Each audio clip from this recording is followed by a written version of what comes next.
Israel llevaba años viviendo bajo una opresión silenciosa que había dejado de sorprender. Los madianitas no solo robaban cosechas, robaban esperanza. Llegaban como langostas, cubrían la tierra, saqueaban los campos y se marchaban dejando hambre, miedo y resignación. El pueblo ya no clamaba con fe, clamaba con cansancio. Habían aprendido a sobrevivir escondidos, no a vivir libres. Y cuando una nación se acostumbra a vivir escondida, incluso la salvación comienza a parecer peligrosa. Fue en ese contexto, lejos de cualquier escena heroica, que Dios decidió actuar. No buscó un general experimentado, no levantó a un líder reconocido, no llamó a un hombre seguro de sí mismo. Llamó a Gedeón y lo encontró haciendo exactamente lo que definía a su generación: escondido. Trillaba trigo en un lagar, no en una era, no en un lugar visible, sino oculto, intentando pasar desapercibido para no perder lo poco que le quedaba. Ese detalle no es anecdótico, es profético. Dios llamó a un hombre en el lugar de su miedo. El ángel del Señor se le apareció sin previo aviso y pronunció palabras que chocaban violentamente con la realidad visible. Lo llamó varón esforzado y valiente.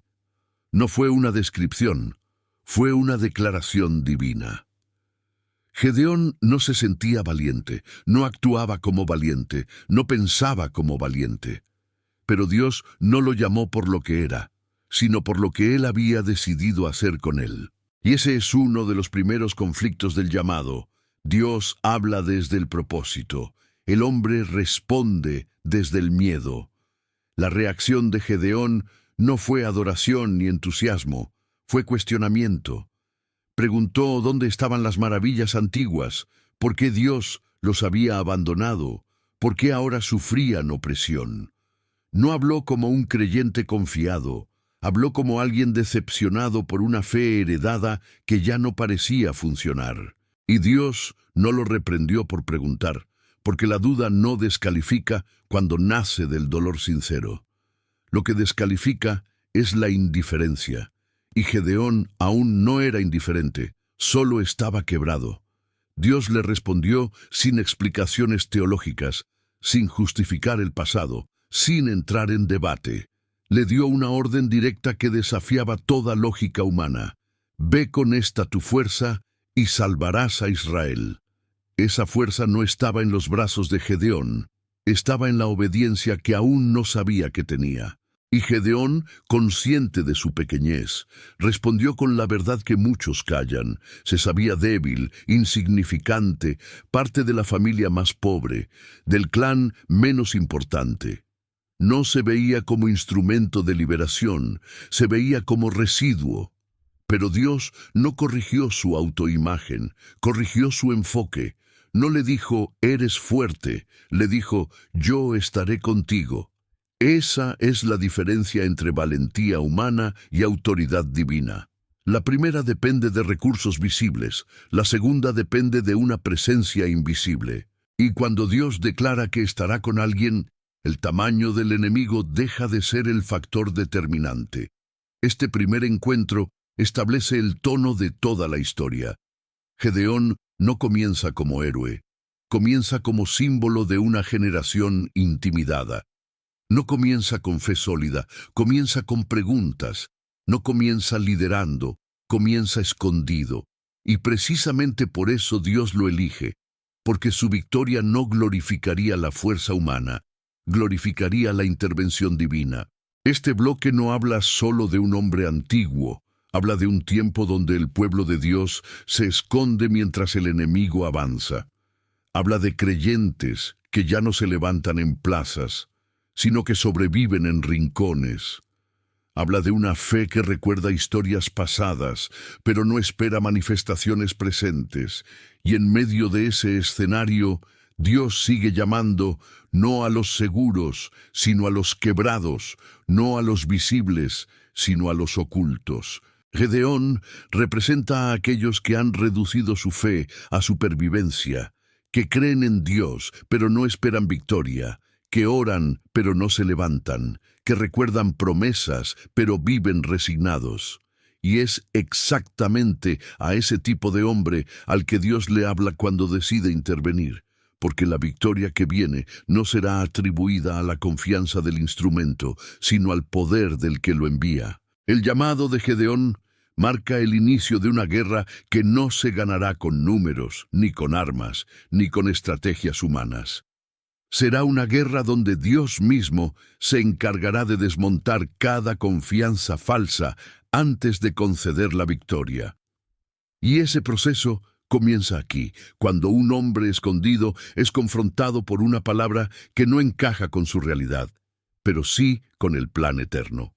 Aquí no comienza una historia de fuerza, comienza una historia de reducción. Y todo lo que será quitado más adelante ya ha sido anunciado implícitamente en este primer llamado. Dios no salvará a Israel de la manera que Israel espera, ni con el tipo de líder que el sistema aprobaría. Lo hará a su manera, con un hombre que aún tiembla, pero que está a punto de aprender que cuando Dios llama, la cobardía no es el final, es el punto de partida. Bloque 2. El altar derribado y la fe que comienza en secreto. Antes de enfrentar al enemigo externo, Dios llevó a Gedeón a una confrontación más peligrosa y más cercana, una que no se libra en campos abiertos, sino en patios familiares, una batalla que no tiene aplausos ni reconocimiento público, pero que determina si el llamado es auténtico o solo entusiasmo momentáneo. El Señor no le habló primero de ejércitos ni de estrategias, le habló de un altar. No de un altar enemigo, sino del altar que estaba dentro de su propia casa, levantado para Baal, sostenido por costumbre, tolerado por generaciones y protegido por el silencio colectivo.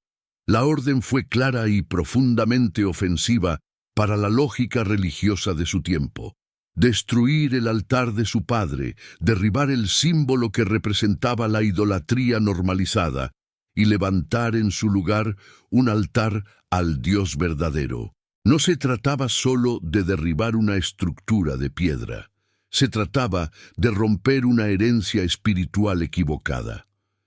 Gedeón fue llamado a confrontar aquello que su propia familia había aprendido a aceptar como normal. Y esa es siempre la primera prueba del verdadero llamado, si el hombre está dispuesto a perder aprobación antes de buscar victoria.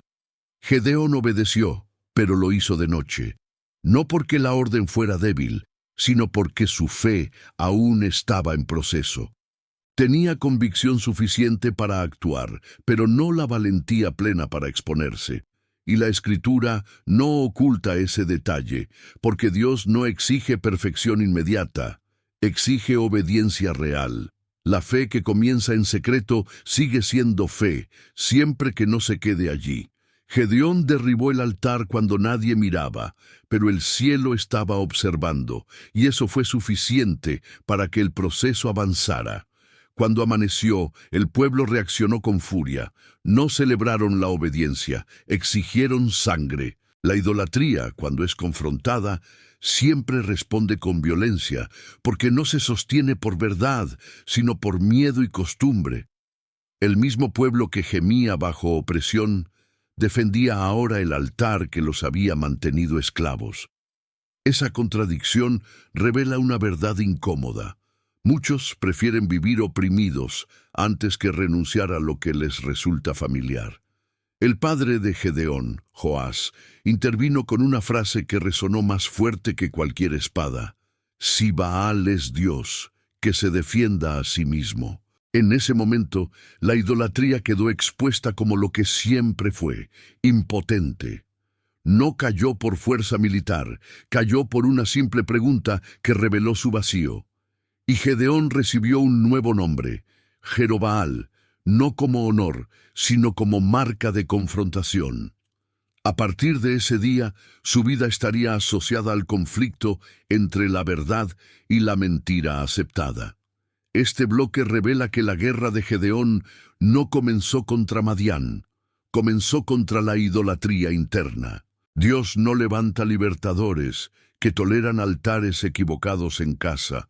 No envía guerreros a enfrentar ejércitos externos mientras aún conviven con compromisos internos. La victoria pública siempre es precedida por una obediencia privada, y quien evita esta etapa está condenado a fracasar más adelante. En los últimos tiempos, este principio sigue siendo vigente. Muchos desean autoridad espiritual sin haber derribado los altares que sostienen en lo oculto. Quieren victoria visible sin confrontar compromisos invisibles, pero Dios no negocia con la idolatría, aunque esté disfrazada de tradición, cultura o herencia familiar. La fe que agrada a Dios no es la que se adapta, es la que confronta. Gedeón aprendió que obedecer a Dios no siempre trae aplausos inmediatos, a veces trae amenazas, aislamiento y rechazo. Pero también aprendió que cuando el hombre obedece, Dios comienza a respaldar, incluso a través de personas que antes parecían parte del problema. Joás, que había permitido el altar, terminó defendiendo a su hijo.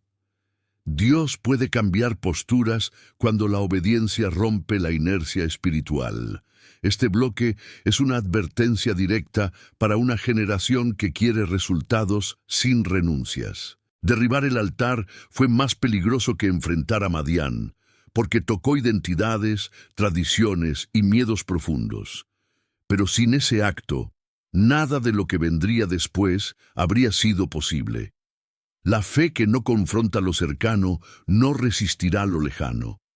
Aquí se establece una verdad fundamental. Dios no comienza reduciendo ejércitos, comienza reduciendo compromisos.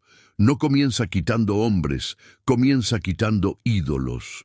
Y quien no entiende esto, se desespera cuando Dios empieza a desmantelar aquello en lo que confiaba, sin saber que ese desmantelamiento es preparación para una victoria que no podrá ser atribuida al esfuerzo humano. Gedeón aún no era un líder seguro, aún dudaba, aún temblaba, pero había cruzado una línea invisible. Había elegido obedecer a Dios incluso cuando esa obediencia lo colocaba en peligro. Y a partir de ese momento, su historia dejó de ser la de un hombre escondido y comenzó a convertirse en la de un instrumento preparado, porque la fe verdadera no se mide por discursos, se mide por lo que el hombre está dispuesto a derribar cuando Dios lo ordena. Bloque 3. Las señales, el miedo y el Dios que confirma al inseguro. Después de derribar el altar, Gedeón no se convirtió de inmediato en un hombre seguro, ni en un líder firme, ni en un guerrero confiado. La obediencia inicial no eliminó el miedo, solo lo desplazó a un nivel más profundo. Ahora el conflicto ya no era solo familiar o comunitario, era interno. El llamado había sido confirmado por una acción concreta, pero el corazón de Gedeón aún temblaba ante la magnitud de lo que venía, y Dios, lejos de despreciar esa fragilidad, decidió tratar con ella de una manera que revela su paciencia con los que creen, aunque no se sientan fuertes. Cuando los madianitas, amalecitas y pueblos del oriente se reunieron nuevamente como una marea imposible de contar, Gedeón no vio una oportunidad. Vio una amenaza que superaba cualquier capacidad humana. El Espíritu del Señor vino sobre él y lo impulsó a convocar a Israel, y miles respondieron al llamado.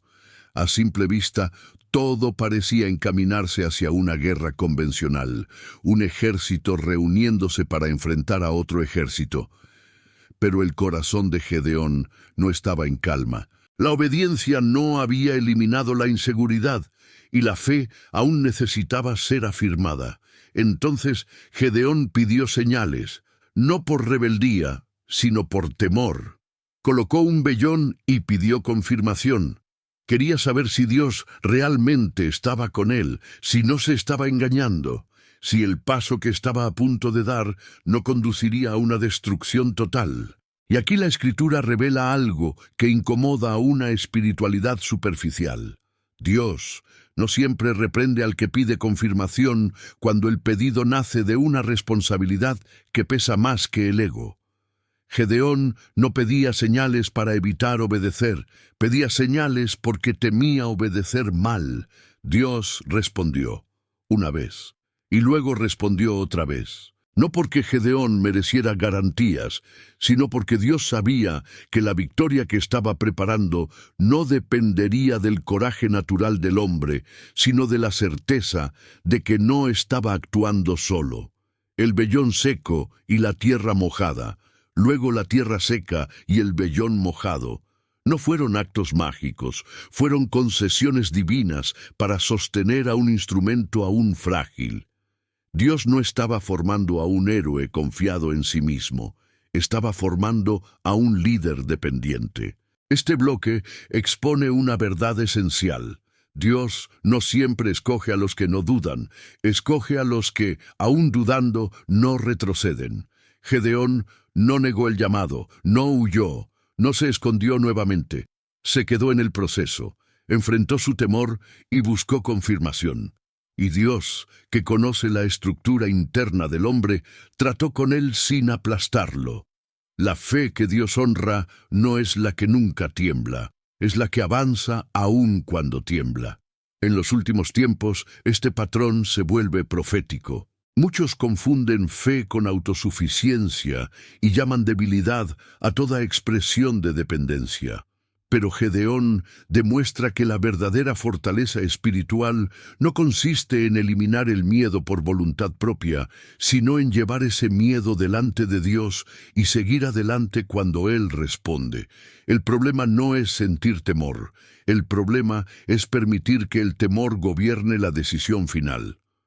Dios confirmó a Gedeón no para inflar su confianza personal, sino para prepararlo para lo que vendría a continuación. Porque el verdadero desafío no sería enfrentar a Madián, sino sobrevivir al proceso divino de reducción que estaba a punto de comenzar. Las señales no fueron el clímax de la historia, fueron la preparación para la etapa más desconcertante de todas, cuando Dios comenzaría a desmantelar todo aquello que parecía necesario para ganar. Este bloque también confronta una espiritualidad impaciente que exige certezas absolutas antes de obedecer. Gedeón recibió confirmación, pero no recibió el mapa completo. Dios nunca le explicó cómo vencería, solo le aseguró que estaría con él.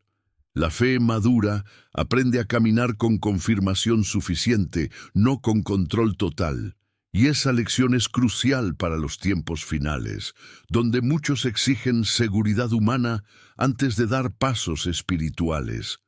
Las señales no eliminaron el miedo de Gedeón, pero lo alinearon. Ya no temía estar solo, temía desobedecer.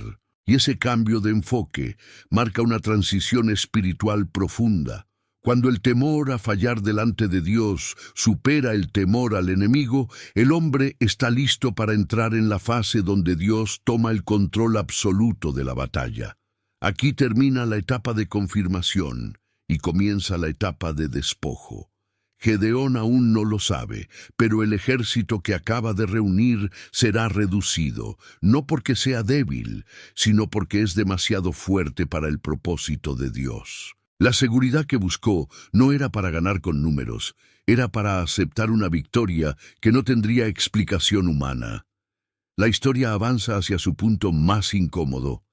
El Dios que confirmó al inseguro ahora comenzará a desmontar toda lógica militar, toda confianza colectiva y toda ilusión de fuerza. Y solo un hombre que ya aprendió a depender podrá permanecer firme cuando Dios declare que hay demasiados para ganar.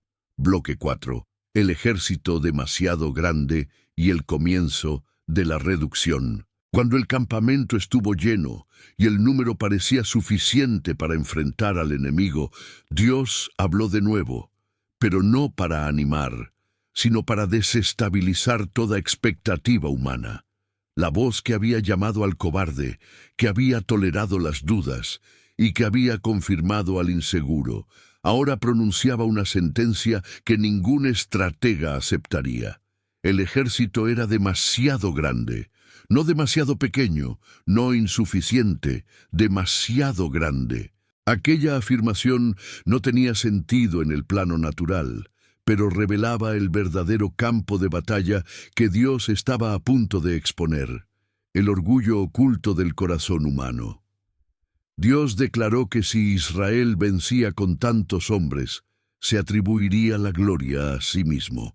No dirían que el Señor los había librado, dirían que su fuerza, su número y su organización habían sido suficientes. Y esa posibilidad era inaceptable para un Dios que no comparte su gloria ni permite que la salvación sea reinterpretada como logro humano. La reducción no era castigo, era protección contra la idolatría del éxito. Antes de derrotar a Madián, Dios debía derrotar la autosuficiencia de su propio pueblo.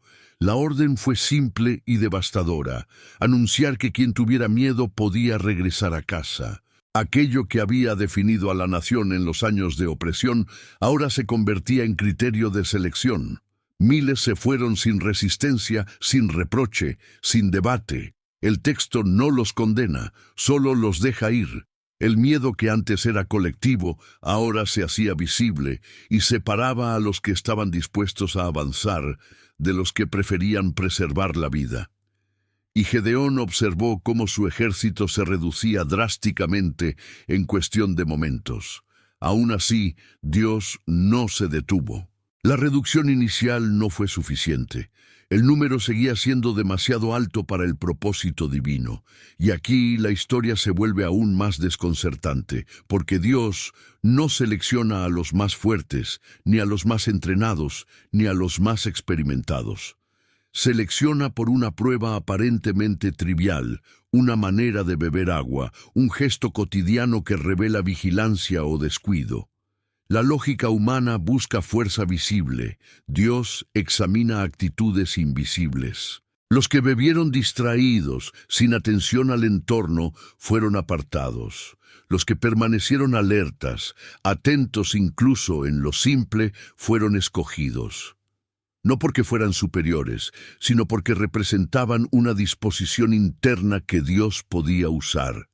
Al final, solo quedaron 300, un número absurdo frente a un enemigo innumerable, un grupo ridículo a los ojos de cualquier análisis militar. Y sin embargo, ese número exacto cumplía el propósito divino: eliminar toda posibilidad de orgullo humano. Este bloque revela una verdad que atraviesa toda la Escritura y se vuelve especialmente relevante para los últimos tiempos. Dios reduce antes de usar, quita antes de enviar, debilita antes de manifestar su poder. El problema no era Madián, era Israel confiando en sí mismo. Y mientras esa confianza permaneciera intacta, la victoria sería peligrosa, porque produciría una fe apoyada en resultados, no en dependencia.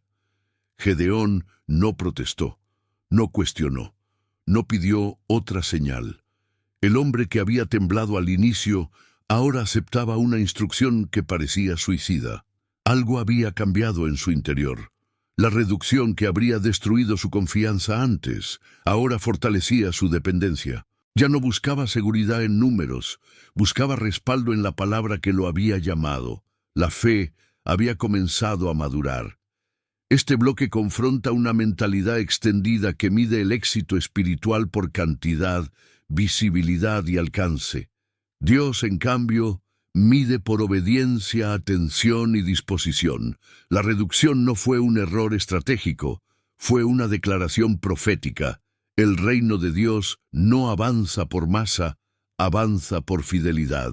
Y esa verdad incomoda a generaciones que confunden multitud con respaldo divino. La reducción también expone algo más profundo. Dios no necesita a todos, necesita a los correctos. No necesita ruido, necesita obediencia silenciosa. No necesita fuerza aparente, necesita corazones alineados. Y cuando esos corazones son pocos, pero obedientes, el cielo se mueve con una intensidad que ningún ejército numeroso puede igualar. Aquí se marca un punto de no retorno. Con 300 hombres, Gedeón ya no puede retroceder. No hay plan alternativo, no hay margen de error humano. Todo depende de Dios, y esa es exactamente la posición donde Dios decide manifestarse con mayor claridad, porque cuando el hombre no puede atribuirse la victoria, la gloria queda inevitablemente en manos del cielo. Este bloque no solo prepara la batalla, prepara una lección eterna. Antes de usar a un hombre, Dios reduce sus apoyos. Antes de liberar a un pueblo, Dios quita sus falsas seguridades. Y antes de mostrar su poder, Dios asegura que nadie pueda confundir el origen de la victoria. La noche avanza, el ejército es pequeño, el enemigo es innumerable, y el silencio del cielo parece pesado. Pero todo está exactamente donde debe estar. Porque cuando Dios declara que hay demasiados para ganar, no está anunciando derrota, está anunciando que la victoria será imposible de explicar sin Él. Bloque 5. Las antorchas, los cántaros y la estrategia que desafió la guerra. Cuando el ejército quedó reducido a 300, Dios no entregó armas nuevas ni planes sofisticados, entregó una estrategia que parecía una burla a la guerra convencional. No habló de espadas afiladas ni de formaciones cerradas. Habló de cántaros frágiles, antorchas ocultas y trompetas. Elementos inútiles para un combate frontal. Instrumentos absurdos frente a un enemigo innumerable. Y precisamente ahí se revela la intención divina. La victoria no vendría por fuerza, vendría por revelación, por confusión del enemigo y por obediencia absoluta a una orden que no podía ser reinterpretada. Cada hombre recibió lo mismo. No hubo jerarquías visibles ni armas especiales. Todos cargaron un cántaro de barro que ocultaba una antorcha encendida y una trompeta en la mano. La imagen es profundamente simbólica, aunque el relato no se detiene a explicarla. La luz no estaba apagada, estaba escondida. El fuego existía, pero no se mostraba. Y el barro, frágil y común, era lo único que separaba la llama de la oscuridad. Dios estaba enseñando que la fuerza no residía en el recipiente, sino en lo que el recipiente contenía. La instrucción fue precisa y peligrosa. Debían rodear el campamento enemigo de noche, dividirse en grupos pequeños y esperar una señal. No atacar, no gritar, no moverse antes del momento indicado. La obediencia no solo consistía en hacer, consistía en esperar. Y esperar en silencio frente a un enemigo que podía aniquilarlos en segundos requería una fe que ya no dependía de números, sino de convicción.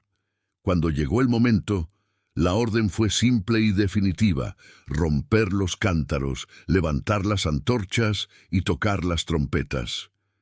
No hubo combate cuerpo a cuerpo, no hubo choque de espadas. Hubo ruido, luz repentina y confusión. El enemigo, despertado en medio de la noche, rodeado por luces inesperadas y sonidos de guerra, interpretó la escena como un ataque masivo. El pánico se apoderó del campamento. Se atacaron entre ellos, huyeron sin dirección. La victoria no fue producto de la fuerza de Israel, fue producto del caos que Dios sembró en el corazón del enemigo. Este bloque revela un principio espiritual que atraviesa toda la Escritura y se intensifica en los últimos tiempos. Dios vence de maneras que humillan la lógica humana. La estrategia no buscaba enfrentar directamente al enemigo, buscaba exponer su vulnerabilidad interna.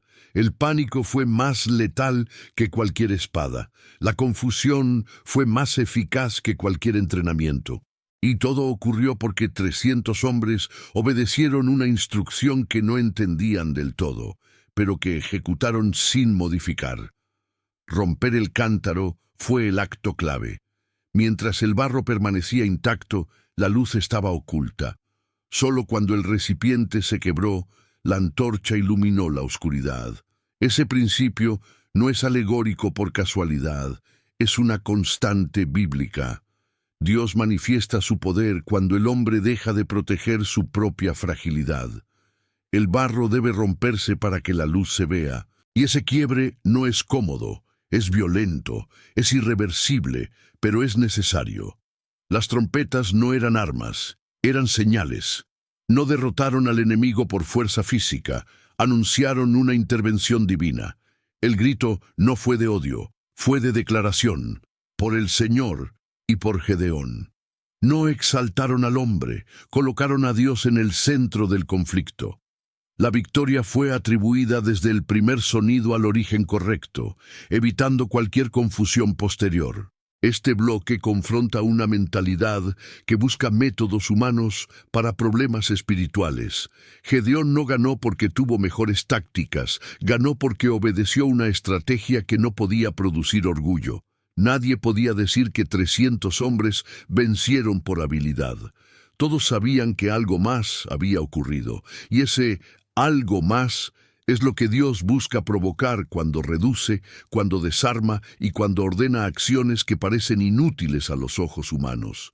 En los últimos tiempos, este patrón se repite. Dios no levantará ejércitos impresionantes según los estándares del mundo.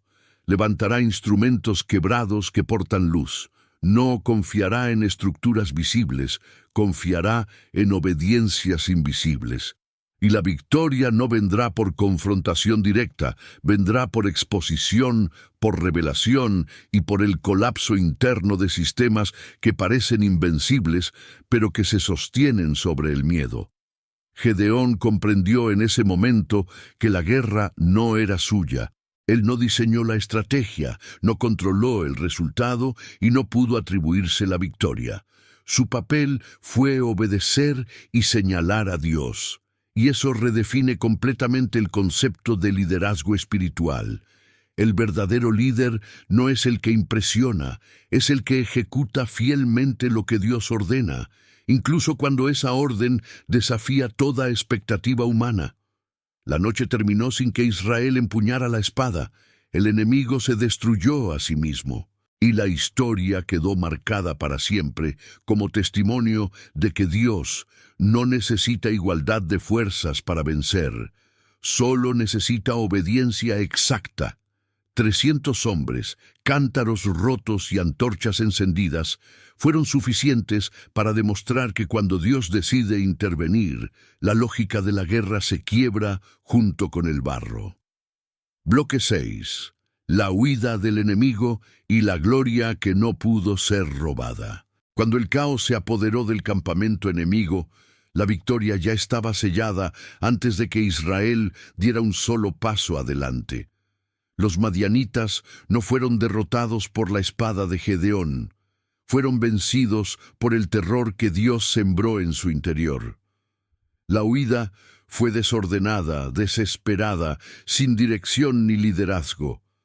Aquellos que habían oprimido a Israel durante años ahora corrían en la oscuridad, atacándose entre sí, incapaces de distinguir aliado de enemigo. El poder que parecía invencible colapsó desde dentro, revelando que toda fuerza humana, cuando es expuesta a la intervención divina, se vuelve frágil en cuestión de instantes. Israel no persiguió para demostrar valentía, persiguió para confirmar lo que Dios ya había hecho. La batalla no fue una conquista heroica, fue una constatación de una victoria que no les pertenecía. Gedeón convocó a los que habían sido enviados a casa, y aquellos que antes habían temido, ahora se unieron a la persecución. Pero la gloria ya no podía ser reclamada por el número, porque el momento decisivo había ocurrido cuando solo quedaban 300.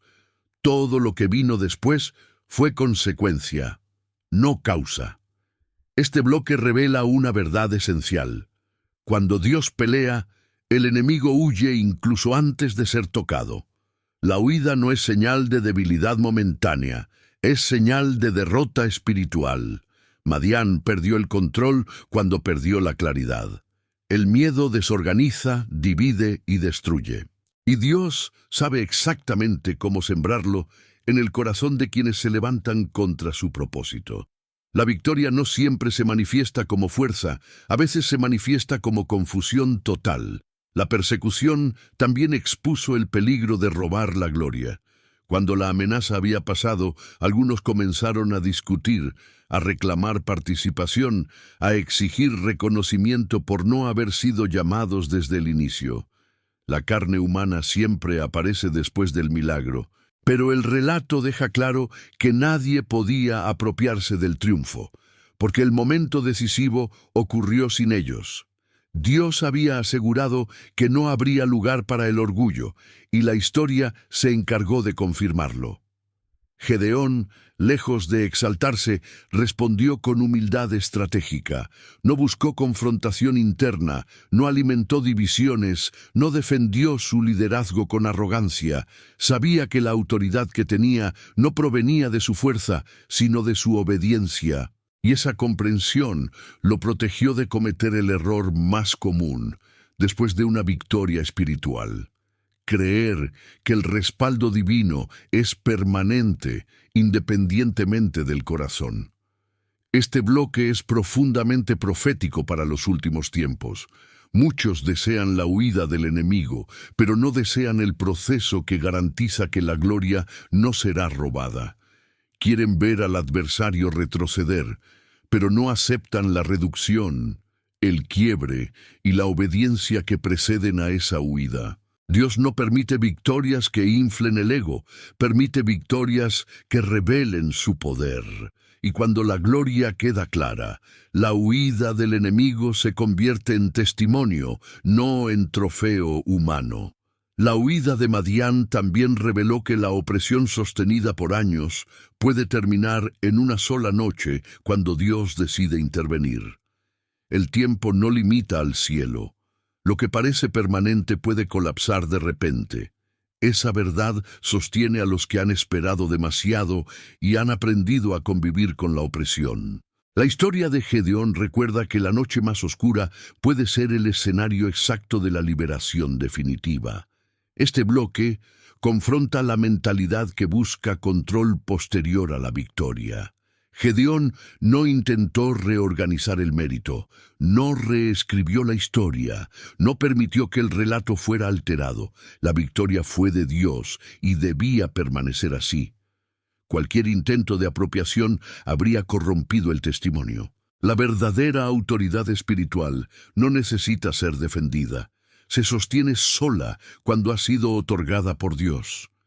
Mientras el enemigo huía, Israel comprendía que había sido liberado no por fuerza acumulada, sino por obediencia concentrada. 300 hombres habían sido suficientes porque Dios había estado presente, y esa presencia es lo único que distingue una victoria real de una ilusión momentánea. Donde Dios actúa, el enemigo no solo es derrotado, es expuesto.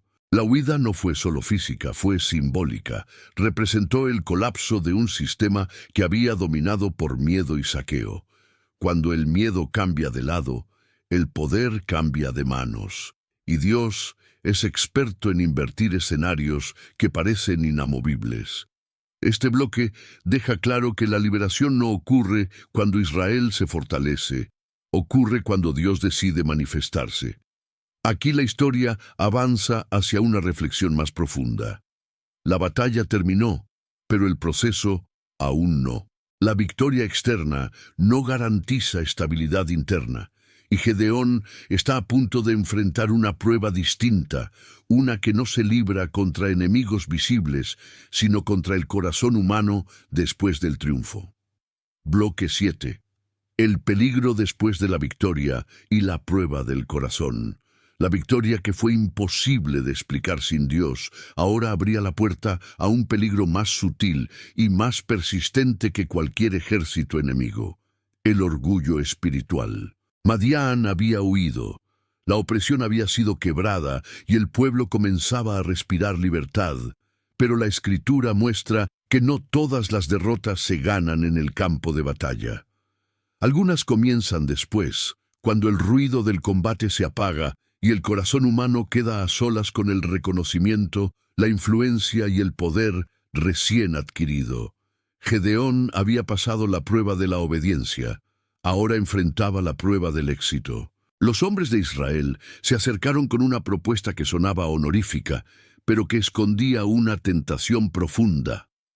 Querían que Gedeón reinara sobre ellos, que él y su descendencia tomaran el lugar de autoridad permanente. Aquello que Dios había rechazado explícitamente al reducir el ejército, ahora regresaba disfrazado de gratitud. El pueblo buscaba una figura visible a la cual someterse, un líder humano que reemplazara la dependencia directa del Señor. Y esa inclinación no era nueva, era una constante en la historia de Israel. Gedeón respondió correctamente con sus palabras. Declaró que no reinaría, que el Señor era quien debía gobernarlos. Esa afirmación fue teológicamente impecable y espiritualmente correcta. Reconoció en público que la victoria no le pertenecía y que la autoridad suprema seguía siendo divina. Pero la historia no termina en las palabras, porque el corazón no siempre sigue el mismo camino que el discurso. Y aquí la Escritura comienza a revelar una grieta peligrosa. Después de rechazar el trono, Gedeón pidió algo que parecía razonable, incluso piadoso: los pendientes de oro tomados como botín. No pidió corona, pidió oro. No pidió autoridad formal, pidió recursos. El pueblo respondió con entusiasmo y entregó el botín sin resistencia, y con ese oro, Gedeón construyó un efod, un objeto religioso que terminó convirtiéndose en tropiezo para él y para todo Israel. Lo que comenzó como símbolo terminó como sustituto, y lo que parecía recuerdo de la victoria se transformó en centro de desviación espiritual. Este bloque expone una verdad inquietante: se puede rechazar el trono y aún así caer en idolatría. El problema no siempre es el poder declarado, a veces es la influencia silenciosa. Gedeón no se proclamó rey, pero permitió que algo construido por él ocupara un lugar que solo Dios debía ocupar. El éfod se convirtió en punto de consulta, en objeto de referencia espiritual, desplazando lentamente la dependencia directa del Señor. La idolatría no siempre entra con violencia, a veces entra con gratitud y memoria. En los últimos tiempos, este patrón se repite con precisión alarmante.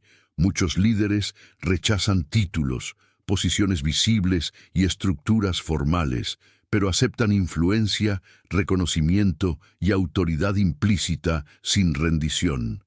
No buscan tronos, buscan plataformas. No reclaman coronas, reclaman legitimidad espiritual. Y sin darse cuenta, construyen efods modernos que el pueblo comienza a consultar, honrar y seguir, desplazando el centro del culto. La prueba del corazón después de la victoria es más peligrosa que la prueba del miedo antes de ella. El temor puede llevar a clamar, pero el éxito puede llevar a relajarse. Gedeón venció cuando dependió totalmente de Dios, pero comenzó a desviarse cuando la presión desapareció y el reconocimiento llegó. La Escritura no lo condena abiertamente, pero expone las consecuencias. Israel se prostituyó tras el efod. La palabra es dura, pero precisa. La desviación espiritual no fue inmediata, fue progresiva. Este bloque confronta a una generación que busca victorias espirituales sin preparación para administrar sus efectos. Muchos claman por liberación, pero no están preparados para manejar la influencia que sigue. Dios puede conceder victoria, pero el hombre debe guardar su corazón después de ella, porque el enemigo que huye por la intervención divina puede regresar por la puerta del orgullo humano.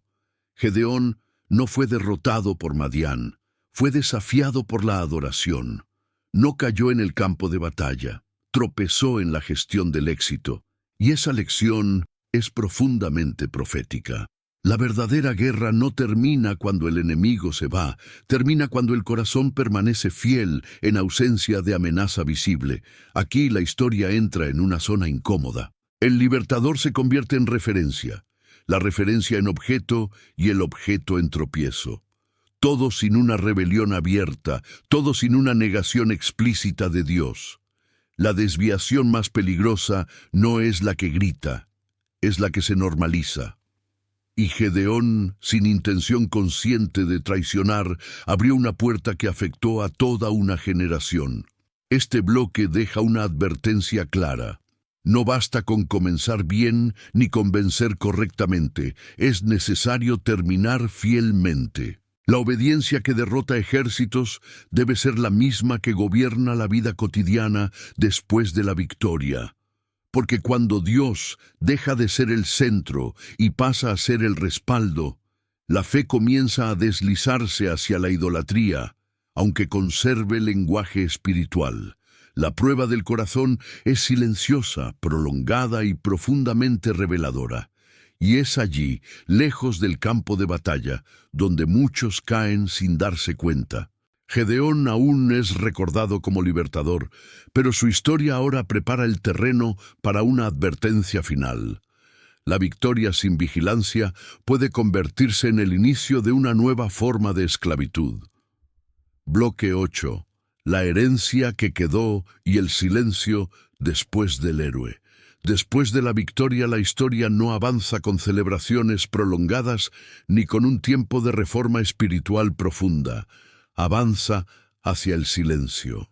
Gedeón vivió muchos años después de haber sido instrumento de liberación, y ese detalle, que suele pasarse por alto, es crucial para comprender el peso de su herencia.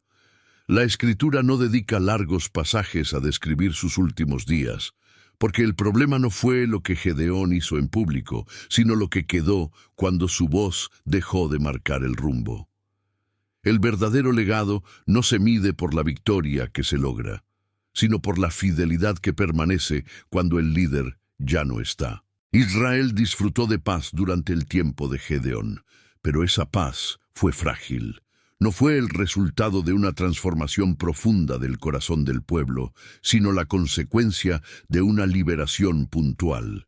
El enemigo externo había sido derrotado, pero el enemigo interno seguía vivo. La idolatría había sido desplazada, no erradicada. Y cuando una nación confunde ausencia de guerra con salud espiritual, el colapso solo es cuestión de tiempo. La Escritura es directa y severa al describir lo que ocurrió después de la muerte de Gedeón. El pueblo volvió rápidamente a prostituirse tras los Baales, olvidó al Señor que los había librado y no mostró gratitud hacia la casa de Gedeón. El olvido fue rápido, casi inmediato. La memoria espiritual se evaporó junto con la figura que había liderado. Esto revela una verdad incómoda. La fe que depende de un hombre muere con el hombre. La herencia de Gedeón fue ambigua. Por un lado, dejó el testimonio de una victoria imposible que solo Dios pudo conceder. Por otro, dejó un precedente peligroso al permitir que un objeto religioso desviara la adoración. Esa mezcla marcó a la siguiente generación. No heredaron una relación viva con Dios, heredaron recuerdos, símbolos y relatos. Y los recuerdos, cuando no están acompañados de obediencia, se convierten en monumentos vacíos. Este bloque expone una de las tragedias más repetidas en la historia bíblica y espiritual. Generaciones que conocen las historias, pero no conocen al Dios de las historias. Israel sabía lo que había ocurrido con Madián, pero no vivía bajo el mismo temor de Dios. Sabía que Gedeón había sido usado, pero no entendía por qué. La victoria fue recordada, pero el proceso fue olvidado. Y cuando el proceso se olvida, la fe se degrada. El silencio después del héroe es más revelador que el ruido de la batalla. Mientras Gedeón vivía, su presencia contenía ciertas desviaciones. Cuando murió, todo lo que no había sido corregido salió a la superficie. La idolatría no necesitó un empujón externo, solo necesitó la ausencia del referente. Esto demuestra que la verdadera reforma espiritual no depende de líderes carismáticos, sino de una obediencia colectiva sostenida. En los últimos tiempos, este patrón se repite con exactitud profética. Movimientos nacen alrededor de hombres usados por Dios. Producen victorias visibles, pero no siempre establecen fundamentos sólidos. Cuando esos hombres desaparecen, Lo que queda es confusión, división o retorno a viejas prácticas. El problema no fue la victoria, fue la falta de discipulado profundo. No se enseñó a depender de Dios, se enseñó a depender del instrumento. La historia de Gedeón advierte que el liderazgo que no forma corazones solo produce resultados temporales. La paz que no nace de una conversión profunda no resiste el paso de una generación. El pueblo volvió a los Baales no porque Dios los hubiera abandonado, sino porque nunca dejaron de verlos como opción.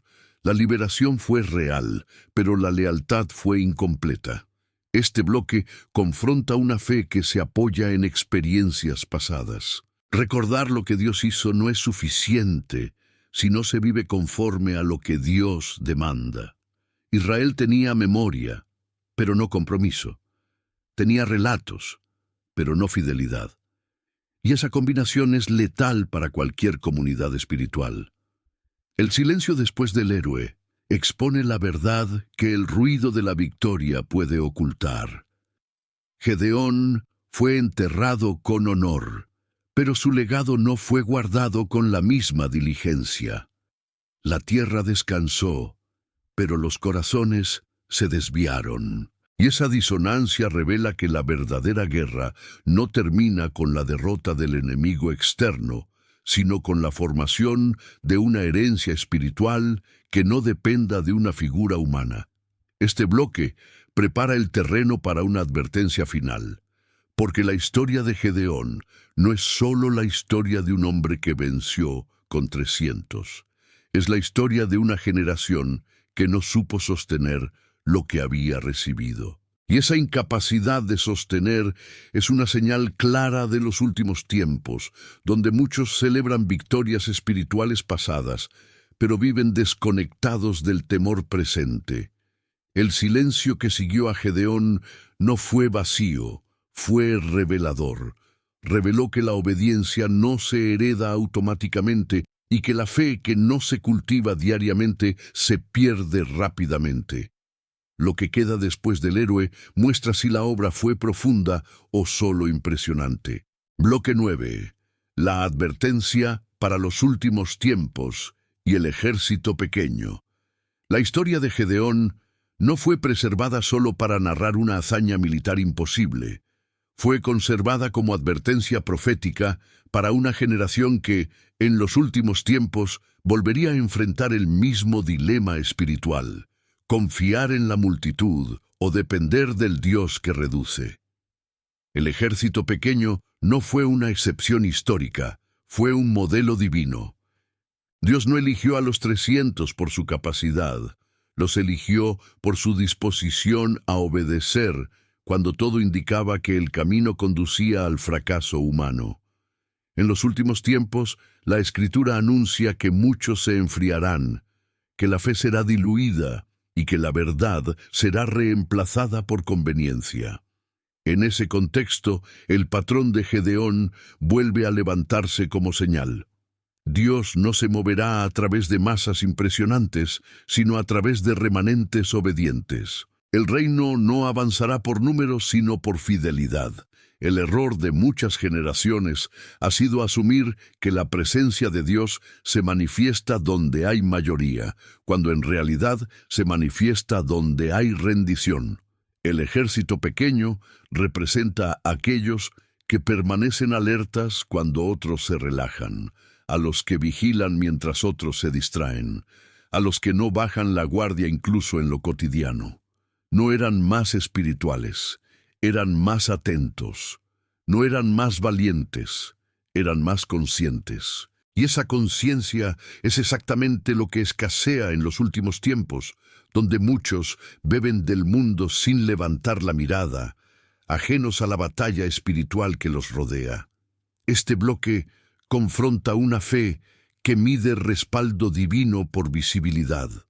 En la historia de Gedeón, Dios reduce para que quede claro que la victoria no depende del sistema, ni de la estructura, ni del volumen, sino de la obediencia exacta. Ese principio se vuelve incómodo para una generación acostumbrada a medir éxito por alcance y resultados inmediatos. Pero Dios no cambia su método para adaptarse a la comodidad humana. La advertencia es clara. Cuando Dios reduce, no está abandonando, está preparando. Cuando quita apoyos visibles, no está castigando, está afinando la dependencia. El problema es que muchos interpretan la reducción como fracaso y retroceden justo antes de la manifestación. Los 300 no sabían cómo terminaría la noche, solo sabían que debían obedecer, y esa disposición es la que distingue al remanente de la multitud. En los últimos tiempos, el engaño no vendrá con rechazo abierto a Dios. Vendrá con exceso de confianza en métodos humanos. La tentación será construir ejércitos grandes para compensar la ausencia de obediencia profunda. Gedeón demuestra que Dios no necesita compensación, necesita alineación. Un pequeño grupo alineado puede desmantelar un sistema entero sostenido por miedo. Este bloque también expone una verdad dolorosa. No todos permanecerán. Muchos se irán cuando Dios comience a reducir. No porque sean malos, sino porque el costo de la obediencia sin garantías visibles les parecerá demasiado alto. La reducción separa sin condenar. Los que se van no siempre son rebeldes, a veces solo están cansados. Pero el avance del reino no se detiene por cansancio humano. La advertencia para los últimos tiempos no es que el ejército será pequeño, es que muchos no querrán formar parte de él. Preferirán seguridad, estructura y previsibilidad antes que dependencia total. Pero Dios sigue buscando a los que están dispuestos a romper el cántaro, a exponerse, a dejar que la luz se vea aun cuando el recipiente se quiebra. Ese quiebre no es derrota, es revelación. Gedeón es recordado porque aceptó la reducción sin negociar. No intentó ajustar la orden, no pidió excepciones, no buscó equilibrio entre fe y lógica. Aceptó que la gloria no sería compartida y que la victoria no tendría explicación humana. Esa actitud es la que define al remanente de los últimos tiempos. Hombres y mujeres que no buscan entenderlo todo, pero deciden obedecerlo todo. Este bloque deja una pregunta abierta que atraviesa generaciones. ¿Estás dispuesto a permanecer cuando Dios reduzca, cuando la multitud se vaya, cuando la seguridad visible desaparezca? Porque el reino no avanza con los que se quedan por comodidad. Avanza con los que permanecen por convicción. La advertencia no es amenaza, es invitación. Dios no está llamando a muchos, está llamando a los que escuchan. Y como en los días de Gedeón, los que responden no serán suficientes para ganar según la lógica humana, pero serán exactos para manifestar la gloria divina. La noche de la batalla vuelve a repetirse en los últimos tiempos. El enemigo parece innumerable, el pueblo reducido y la estrategia incomprensible. Pero la historia ya fue escrita una vez para que no haya duda. Cuando Dios reduce es porque está a punto de intervenir de una forma que ningún hombre podrá atribuirse. Bloque 10. El llamado final. Permanecer cuando Dios reduce. La historia de Gedeón no culmina en la noche de la victoria, culmina en la decisión silenciosa de permanecer cuando Dios reduce, cuando la multitud se dispersa y cuando toda seguridad visible desaparece. El llamado final no es a celebrar la hazaña de los 300, es a discernir por qué Dios eligió ese camino y qué exige hoy de quienes escuchan este relato. Porque la reducción no fue un método ocasional, fue una declaración eterna. Dios no edifica su reino sobre la fuerza humana, lo edifica sobre la obediencia que permanece aun cuando no hay garantías. Permanecer cuando Dios reduce implica aceptar que la fe auténtica no siempre será popular, no siempre será numerosa y no siempre será celebrada. implica resistir la tentación de medir respaldo divino por aplausos, estructuras o visibilidad. Gedeón aprendió que el favor de Dios no se demuestra con multitud, se demuestra con presencia. Y esa presencia no acompaña a los que negocian la obediencia, acompaña a los que la sostienen cuando todo invita a retroceder. Este llamado final es para quienes sienten el peso de una reducción en su propia vida espiritual. Para los que han visto irse a muchos, perder apoyos, romperse estructuras y desvanecerse seguridades. No es señal de abandono, es señal de preparación. Dios reduce para que la luz sea vista, para que el cántaro se rompa y la antorcha ilumine. La fragilidad expuesta no es derrota, es el escenario donde la gloria se manifiesta sin competencia. Permanecer exige vigilancia. Los 300 no fueron elegidos por valentía extraordinaria, sino por atención constante. En los últimos tiempos, la batalla no se libra solo con actos visibles, se libra con decisiones cotidianas que revelan si el corazón sigue atento o se ha relajado. Beber sin bajar la guardia es una metáfora viva para una fe que no se distrae, que no se anestesia con comodidad, que no confunde descanso con descuido. El llamado también confronta el deseo de controlar resultados. Gedeón obedeció sin comprender la estrategia completa, y esa obediencia sin control es el sello del remanente. Dios no busca explicarse, busca ser obedecido. Y cuando el hombre acepta esa dinámica, la victoria deja de ser un objetivo y se convierte en consecuencia. Permanecer no es entenderlo todo. Es decidir no soltar la palabra que llamó en primer lugar. Este bloque final advierte sobre el peligro posterior a la victoria. Permanecer no termina cuando el enemigo huye. Comienza cuando el corazón debe resistir el orgullo, la idolatría sutil y la tentación de construir efods modernos. El llamado es a mantener a Dios como centro, no como respaldo. A no sustituir la dependencia por influencia, ni la obediencia por reconocimiento, porque muchas caídas ocurren después del triunfo, cuando la vigilancia se relaja y la gratitud se transforma en costumbre. Para los últimos tiempos, la historia de Gedeón traza una línea clara. Habrá reducción, habrá confusión aparente y habrá estrategias que desafían la lógica. Muchos se irán. Algunos se quedarán, no por mérito, sino por convicción. El remanente no es el más fuerte, es el más fiel.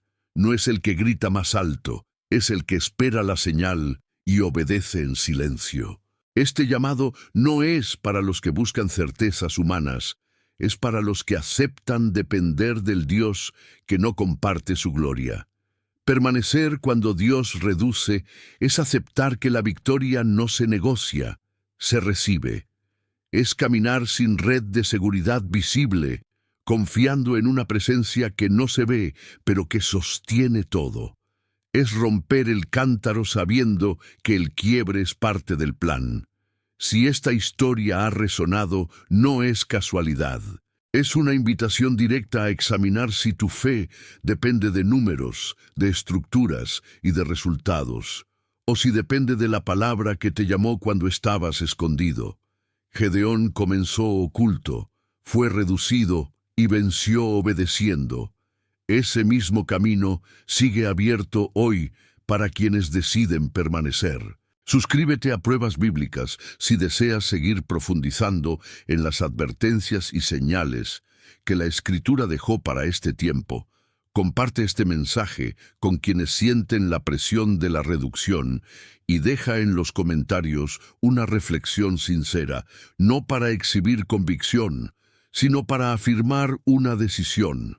Permanecer fiel cuando Dios reduce, confiar cuando la lógica falla y obedecer cuando el camino se estrecha.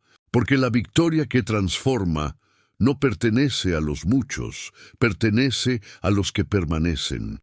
Y cuando Dios reduce, no está quitando futuro, está preparando una manifestación que no podrá ser atribuida a nadie más que a Él.